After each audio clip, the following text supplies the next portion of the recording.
Регина Войтик, ветеран. Да, я читала книги о войне, горячие, обугленные строки.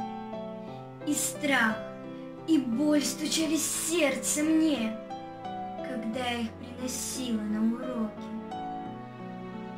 Как горько мне, а как же было им, пощаду у фашистов не просившим, и юным, и совсем не молодым, жизнь за других на плаху положившим.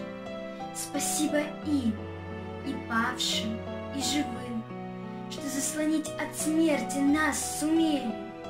Спасибо им, что мой не видел сын, как птицы в гнездах заживо горели. О, время быстротечно, постой, ведь даже ты не все врачуешь раны, и с каждым днем все реже строй, в котором все шагают ветераны. Да и поклониться им за наш покой. Пусть наши дети тех запомнят лица, чьи имена строкою золотой начертаны на огненном